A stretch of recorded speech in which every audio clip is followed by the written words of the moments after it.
Have you ever stopped to wonder whether your morning routine might be making God grieve or even stir his anger? Most of us go through life convinced we're decent people, not realizing that the smallest daily habits, especially how we start our day, can quietly cut us off from blessing, peace, and even the very presence of God himself. Imagine just for a moment that your heart is like a beautiful garden at dawn, fresh open, ready to be tended.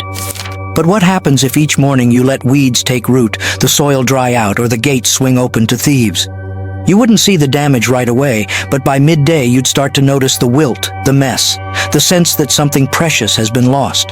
That's how it works in the spiritual realm too. What we allow in the first moments of the day can set the course for blessing or for battle, for intimacy with God, or a slow, subtle drift away from him. Let's get honest, most of us underestimate how small, repeated decisions become the steering wheel of our destiny. Science confirms it. The human brain is at its most impressionable in the first 30 minutes after waking. That's when habits, beliefs, and emotions are most easily imprinted.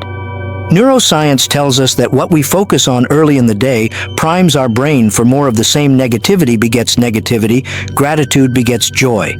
That's why even secular high achievers fiercely guard their morning rituals.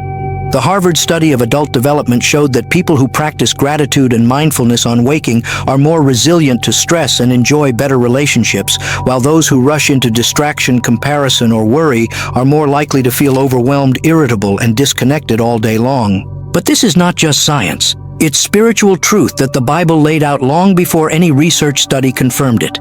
Proverbs tells us, "In all your ways acknowledge him, and he shall direct your paths." The first 15 minutes, even the first 5, are like spiritual seed in the garden of your soul. Plant bitterness, busyness, or distraction, and you'll reap exhaustion and emptiness. Plant gratitude, trust, and focus on God, and you'll walk with him all day. So let me ask you, what habits are you sowing every morning? Are you unintentionally doing things that anger God, closing the door to his favor before you even get out of bed? Here are 4 habits that, if you let them take over, can not only grieve, but actually provoke the anger of God. Each one is subtle, easy to excuse, but devastating in its long-term effect. Let's break them down and expose them in the light, because freedom starts with awareness. First is the habit of neglecting prayer and forgetting God as soon as you wake. Imagine a child living in a house provided by loving parents, food on the table, a roof overhead. Every need met, yet that child walks past the parents every morning without so much as a nod, never pausing to say thank you, never asking for help, never acknowledging the ones who give them everything. How would you feel if you were that parent? Yet this is how many of us treat God. We rise from sleep. His gift, draw breath. His gift, step into a day full of opportunity. His gift, yet rush straight for our phones, our tasks, our plans, as if God were invisible or unnecessary. The Bible says, "In all your ways acknowledge him, and he will direct your paths." Proverbs 3:6. But how can we expect God's direction, blessing, and protection if we won't even stop to acknowledge him at the start of the day? David, the man after God's own heart, declared, "In the morning, Lord, you hear my voice. In the morning I lay my requests before you and wait expectantly." Psalm 5:3. This is not just a good idea, it is spiritual survival. Prayer in the morning isn't about checking a religious box. It's about tuning your soul to heaven's frequency, about inviting God to lead you, fortify you, and protect you from the battles and temptations you can't even see coming. Neglecting this is like a soldier going into battle without armor, or a driver getting on the highway with no fuel. Jesus himself, sinless, all-powerful, rose early and withdrew to solitary places to pray. Mark 1:35. If he needed to do it, how much more do we ask yourself? Is the first thing you do in the morning an act of devotion or an act of distraction? Do you wake with gratitude, or do you go straight to your emails, news feeds, and social media? Who truly rules your mornings, God or your notifications? If prayer isn't your first response, why not what or who is ruling your heart? Here's a challenge starting tomorrow. Don't let your feet hit the floor without first pausing to say, "Thank you, Lord, for this new day. I give you my mind, my choices, my plans. Lead me." It doesn't have to be long. 5 minutes of real, focused gratitude and surrender can shift your entire day. You'll find that your perspective softens, your burdens lighten, and a quiet strength carries you. Try it and see how the spiritual climate of your home and heart changes. The second habit is the spirit of complaint, starting the day not with praise but with grumbling. Complaining is like painting dark clouds across your own sky before the sun even rises. It shuts the windows of blessing and opens the door to frustration, anxiety, and defeat. The Bible says, "Do everything without complaining or arguing," Philippians 2:14. Yet how many of us upon waking immediately start focusing on what's wrong, The aches, the to-do list, the dread of work, the little irritations. God gives you breath, strength, a new beginning, but your first words are, "I'm tired. I don't want to do this. Why does it have to be so hard?" Complaining is more than a bad attitude. It is spiritual rebellion, a declaration to heaven that God's goodness isn't enough, that His gifts aren't sufficient, that you'd rather focus on your lack than on His love. Israel wandered the desert for 40 years, not because God was unwilling to bless them, but because their complaining angered Him. They magnified their problems, minimized His miracles, and forfeited the promised land. Numbers 14. Complaining repels God's favor and attracts trouble. Gratitude, on the other hand, draws heaven's attention. The Bible says, "Give thanks in all circumstances, for this is God's will for you in Christ Jesus." 1 Thessalonians 5:18. Gratitude is not a feeling. It is a choice, a weapon against negativity, depression, and anxiety. So what are your first words in the morning, praise or complaint? Do you wake up counting your blessings or counting your burdens? Here's a simple experiment for 1 week. Write down 3 things you're thankful for as soon as you wake up. Speak them out loud. See how it changes your mood, your relationships, even your health. Neuroscience shows that gratitude rewires the brain, boosting immunity, lowering stress, and improving sleep. Spiritually, it opens the floodgates of blessing. But if you wake up every morning magnifying your problems, don't be surprised if that's all you see the rest of the day. Now, the third habit is filling your mind with worldly distractions before you fill it with God's truth. Picture your mind as a garden.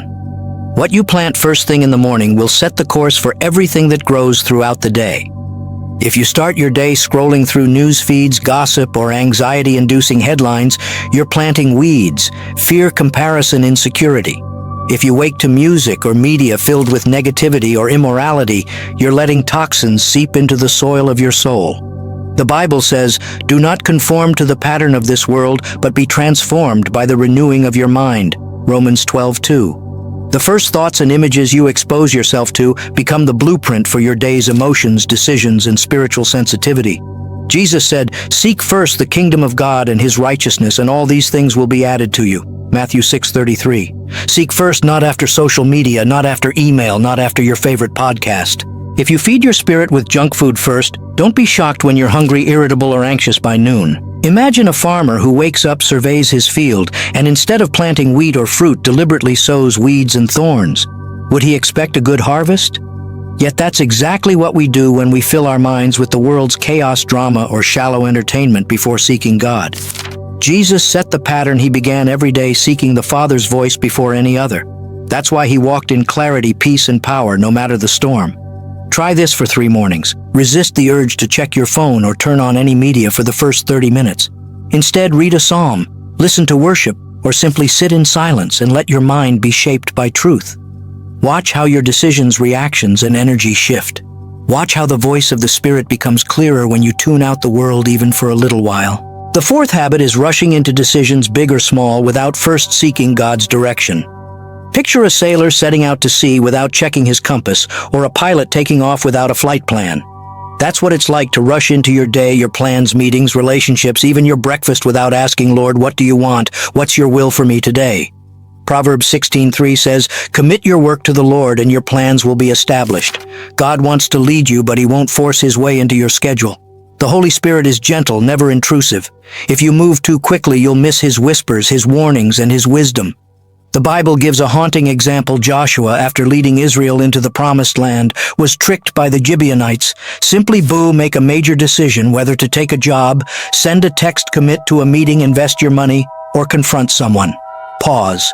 Give God 60 seconds. Ask, "Father, is this your will? Is this the right step?